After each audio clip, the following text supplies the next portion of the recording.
All right. Rangers versus Lightning, Game 4.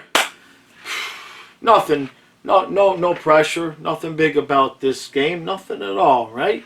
Avalanche won, so they're just going to sit and wait. It's kind of interesting because now the Avalanche are going to have maybe even more time off than the Lightning did. They're probably going to have at least as much time off as the Lightning did, and we saw how the Lightning started this series, so that's going to be something to watch.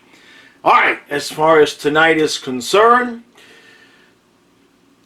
that third period of the last game going to carry over, or are we going to get back to what we saw in the first two games? Tampa Bay kind of woke up in that third period, elevated their level of play. The Rangers did not. It's going to be really interesting because both of these teams have got, obviously, Tampa's got to be feeling good. Like, hey, we're going to even the series, no problem there.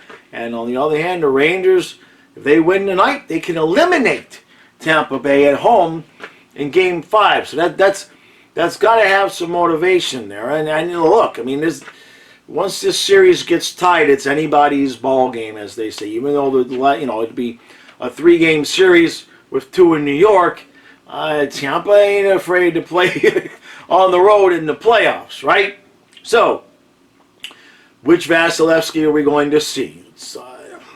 Rangers had a 2-0 lead, and then Vasilevsky said, whoop, and shut the door. And I've been talking about that since last season. That's what Vasilevsky does. He may have a bad game and a half, but when he decides there's no more goals, there's no more goals. So if I'm a Ranger fan, just survive this first period. You got to figure Tampa's going to come out hard, strong, fast.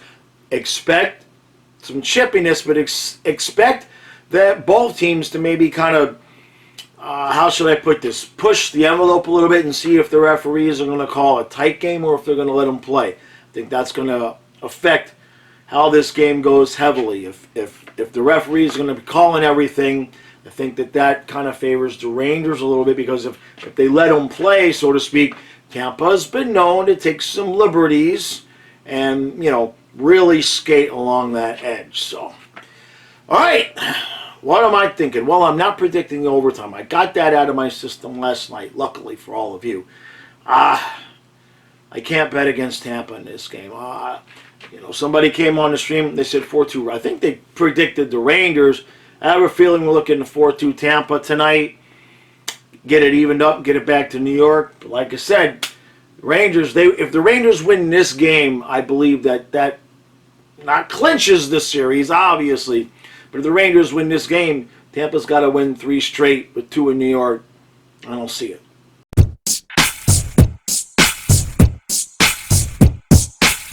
Well, if I'm a Ranger fan right now, I'm getting a little bit nervous because it was 2-0, and you haven't scored since. And now it's 1-0 Tampa. Pat Maroon. I always say Pat Maroon of all people, but I'm texting with Steve, and Steve is right. Maroon's hockey IQ is off the charts. You look at the guy and you think that's not, it's prototypical hockey player in some aspects, but all he does is win cups and make smart plays and pisses off the other team, which is pretty much all you want your players to do, right? So he gets one in. Rangers got caught puck watching. Hey, the shot comes in, the rebound comes out, and all 4 guys, I forget who it was that shot the puck initially for Tampa, but all 4 guys looking at the puck, and Maroon just sneaks in right behind everybody and pops it in, and it's 1-0. Now they've got this interesting new graphic up on ESPN. They're showing us the offensive zone time. I'm wondering what they're considering offensive zone time. I guess they're saying when they have possession, because at some point, like they said, the Rangers, at some point, there was like 5 minutes left in the period, and they said the Rangers only had like a minute and a half of offensive zone time. Like I said, if I'm a Ranger fan, I'm getting a little bit nervous because this is starting. I got a bug flying around me. It's starting to look, well, obviously Tampa has woken up, but they're getting into a groove, and they're doing that shut you down on defense thing. It's not a good sign. Rangers absolutely have to have a goal here. Tampa gets up 2-0 in this game. Turn off the lights. So let's move on to the second period, see what happens.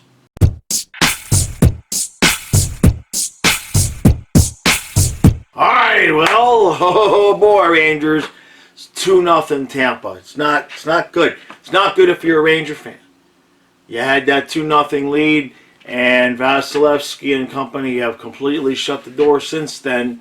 And good thing you had a good head start in the series 2-0, because this is fixing to be tied. So we're going to have a best of 3 with 2 in New York, because I don't see anything on the ice today that tells me the Rangers are going to come back. Tampa has woken up, and the Rangers have not elevated their level of play since Tampa woke up after you guys were ahead 2-0. Kucherov with a breakaway, not the best goal in the world. I'm sure that's one that Shesterkin wouldn't mind having back. It looks to me like he thought Kuch was going to lift the puck, and he didn't. So, just an absolutely good goal. Tampa are the 2-time champions for a reason. We're seeing it out here on the ice tonight. It's not like the Rangers are playing bad. They're just not matching Tampa's intensity right now. So, what do you got, guys? What do you got? I know you saw Vetrano. He had a nice little fight there with Hagel. That was good. Vetrano won the first half of the fight, and then Hagel won the second half. But at least Vetrano still had his helmet on. All right. I think this sucker's getting all tied up, which is fine. A 1-7 series. I think we're fixing to get that. Let's finish this up.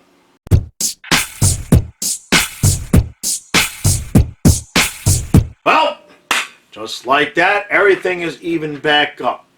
Rangers gave it a little bit of an effort there in the last few minutes. At least they didn't get shut out.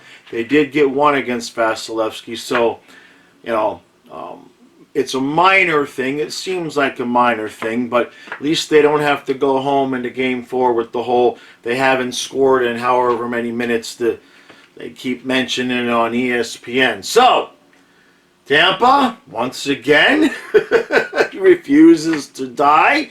Not a big surprise here, right? Everybody kind of figured this is going to go 6 or 7 games. The home team has won every game, and I don't see anything so far that tells me that won't continue to happen. Now, I'm sure Tampa fans, you guys got to be happy. You've seen your team play like this before. You know what this looks like. Probably feeling pretty confident you can go into New York and get Game 5. And at the same time, the Rangers, they were down 2 games, and they were down 2 games to Pittsburgh. They were down 2 games to Carolina, and here they are in the conference finals. So you know how they feel. They're not exactly going to lose confidence either. I expect a better effort in the Garden come, Thursday night, right? Because we have no hockey tomorrow. There's no hockey tomorrow for the first time in a while, thanks to Edmonton not being able to at least win 1 game to keep us in the money. So, we're getting close to the end of this whole thing. This has been a lot of fun. Now, what the hell? Look, Tampa played a hell of a game. They've played really, really well. They've come back. They looked like themselves again, etc. Not taking anything away from them. Couple of things with New York. They were already missing Strome. Then Hedl got hit. He was out for the rest of the game. Okay, injuries happen, but you lose 2 guys. That doesn't help. But the other thing I saw tonight is, even with the chances that New York had, they were missing the net. They were whiffing on the puck. They had a few more opportunities than the score would indicate. They missed the net quite a few times. There were a few times when it looked like they would have had Vasilevsky beat, and they just missed the net high and wide.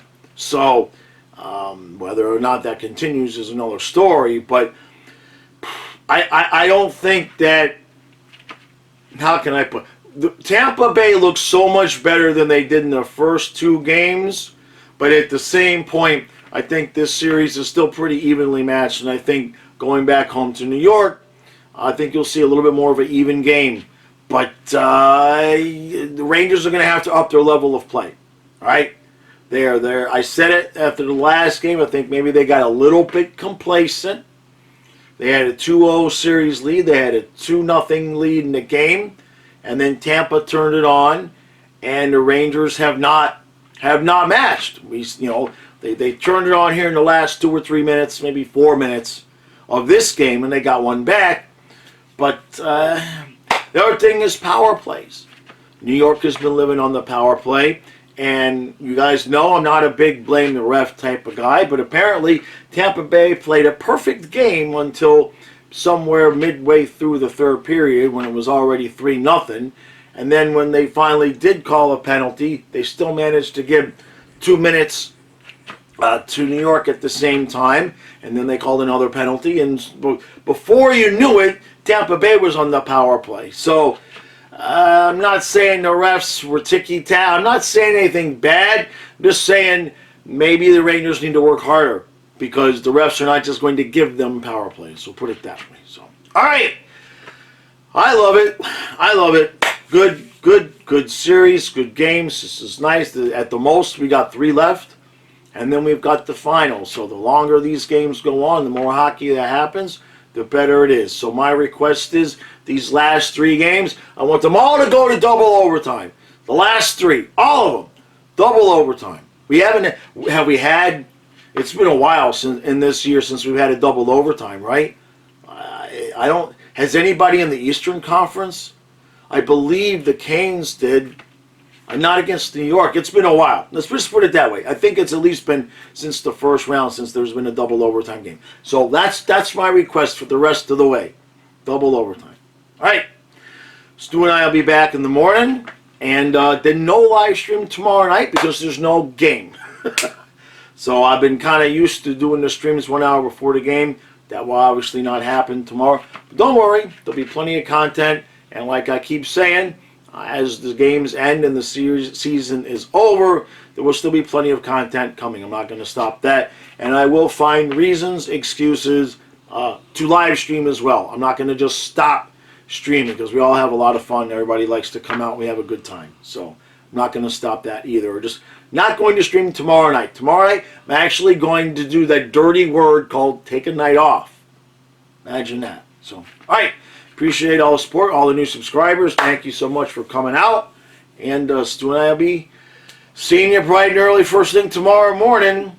And then I won't be surprised if we start seeing more and more coaches get fired. You know what I mean? Cassidy got fired.